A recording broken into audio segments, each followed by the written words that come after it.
At last, the one I've been waiting for. Countless of months I've been waiting. Many banners have been sacrificed to roll for this rightful operator. His godly presence is here at last. For I have been waiting for this glorious day to roll for GODSSENGER. For some context, ever since Passenger has been released, he has had a bad name. Hated, trashed, and completely thrown under the bus due to his power. But us, those who believe in Passenger's supremacy, can truly appreciate what he has to offer as an operator and a character. Therefore I have devoted myself to only speak of the positives of this godly operator and banish those who speak poor of him. There will be a sacrificing of a random, as a certain doctor will be attempting to potential six him. Please attend this session as we rejoice. So our next event will be confirmed, and it will not be under tides, since we know a certain server leaking a certain image of a certain operator was shown one day. But what we will be getting is a walk in the dust. This event will be dropping on the 30th this month and will be featuring 3 new operators, Toddifons and the god himself, Passenger. And of course Heavyrain will be our welfare operator for this event. So before we get into the operator details, should you roll this banner? Yes and no. More leaning towards the no, but mainly it depends on what your plans are. If you're planning to summon on the Skadi Altar banner, then it's very much understandable to skip this banner due to it not being limited.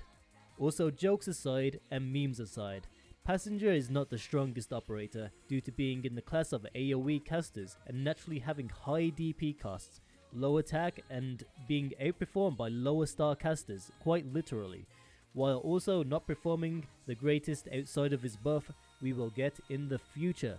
But if you are patient and can wait for the buff for Passenger, he can actually perform really well in comparison. Also, Toddifons is this complete waifu material, so yeah, go get her. She also destroys Sarkaz enemies, so if you're a local Mudrock hater like me,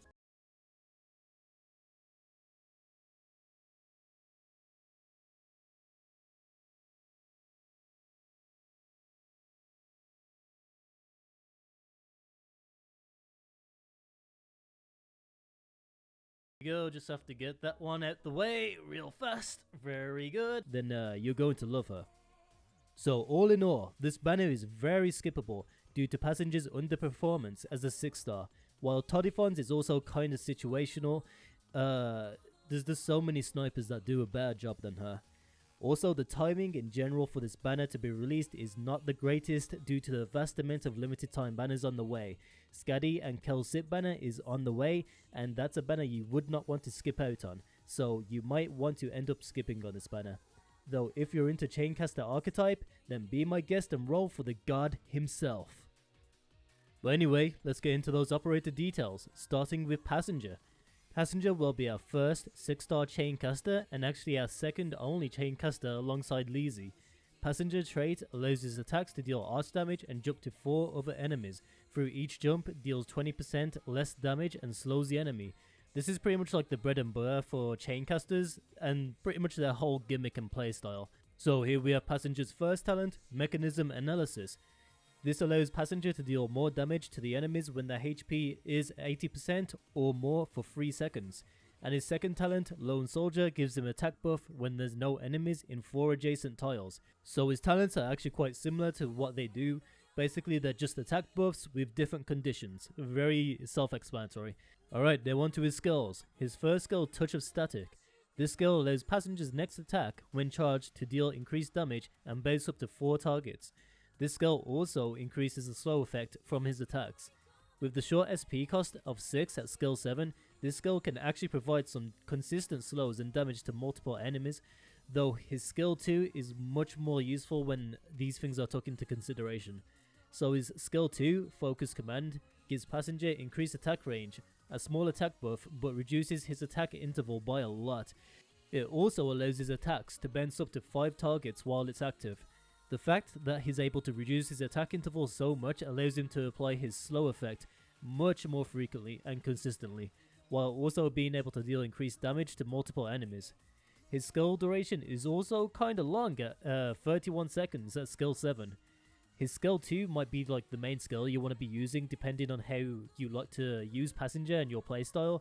But this skill is really good due to its uptime and consistency. And finally we have his final skill, Glorious Shards. This skill immediately makes a lightning storm centered on a target with the highest HP percentage within a wide range, which lasts for 4 seconds by the way, so it's very short. The enemies in the storm will be struck by the storm every half second, dealing arts damage. This skill can also hold 2 charges. Now this skill's a weird one for me. It's a very short skill with a wide range of burst damage, which can also hold charges, but the SP cost for this skill is 34 at skill 7, which to me, and I have mentioned this multiple times, is a really high SP cost for a 4-second skill. So consistency can be a problem when using this skill, so timing is pretty important, but when used correctly this skill can provide some great damage for the duration it's up. So overall, Passenger is actually not a bad chaincaster when used in the correct situation, being able to provide really consistent slows, damage to multiple enemies, but when it comes to single target damage he falls off so much, especially against the more tanky enemies, and being outperformed by even some 4-star casters pre-buff. So if you're interested in the comparison between pre-buff and buffed Passenger, then I will link a video made by 777uki in the description where you can see the differences in strength. And like before, I thought the buffs were like not gonna make that much of a difference to Passenger, but it actually did. He actually is pretty decent now with the new buffs. And now we have Toddifons.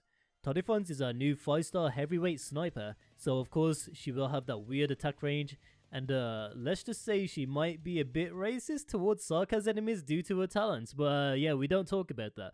So Toddifons' trait makes her attack the heaviest enemies first, and a talent, Fiery Instinct, allows Toddifons to have increased attack when attacking Sarkaz enemies. Also, it's not a small damage increase as well. It's like a whopping 145% attack increase at E2. That's like friggin' massive. So you better start running, Mudrock, cause she's after your ass. Okay, now onto her skills. Starting with her skill 1, Signal Arrow. The skill immediately marks an enemy, increasing their taunt level and inflicting a defense debuff. She will also get a large physical damage buff during the skill.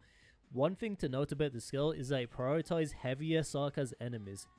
And also this skill makes friendly units attack the marked target over others, so if you need to prioritize or target certain enemies, this skill will be extremely useful. Next we have a skill 2, Portable Castle Breaching Arrows. Yes, big name I know. Also this skill is a fucking dictionary.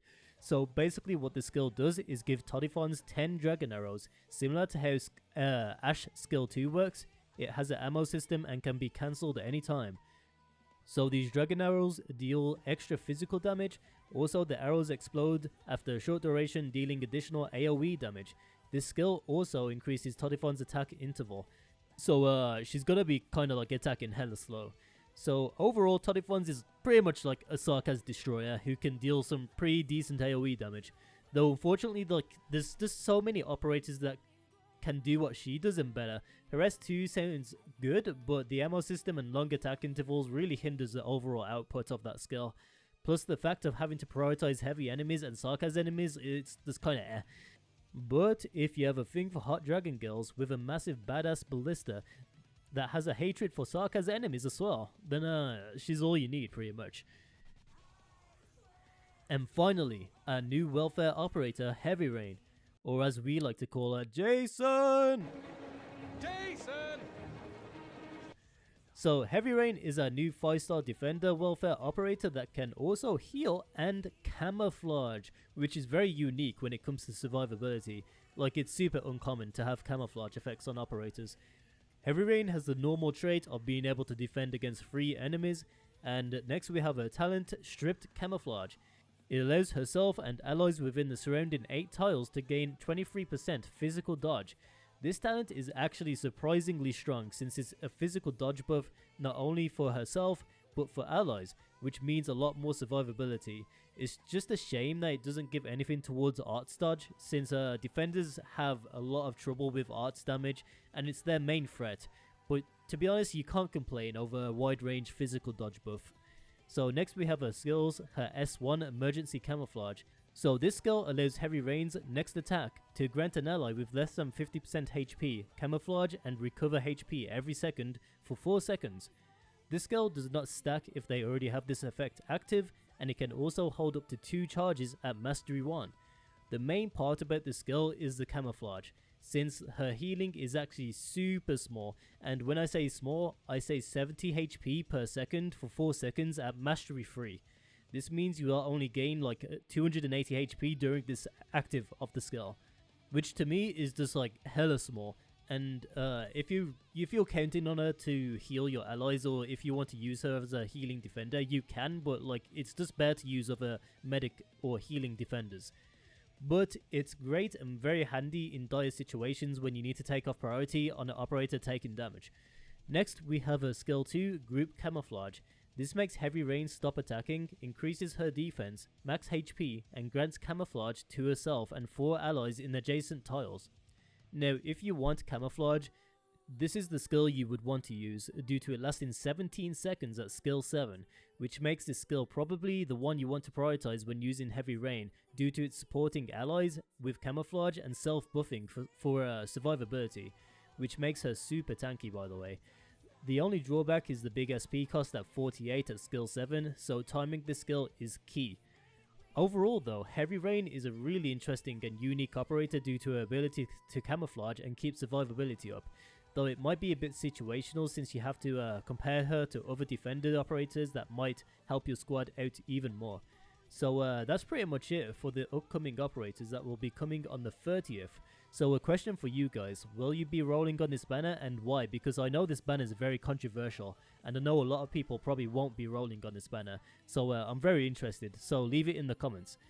Also, I hope you enjoyed this video, so don't forget to drop a like if you enjoyed it, and just a reminder, I will be live streaming my pulls for this event. I will be trying my hardest to get a pot 6 passenger, because, you know, he's our god and savior, especially if you join our live streams, you know the memes and stuff. So yeah, thanks for watching and good luck.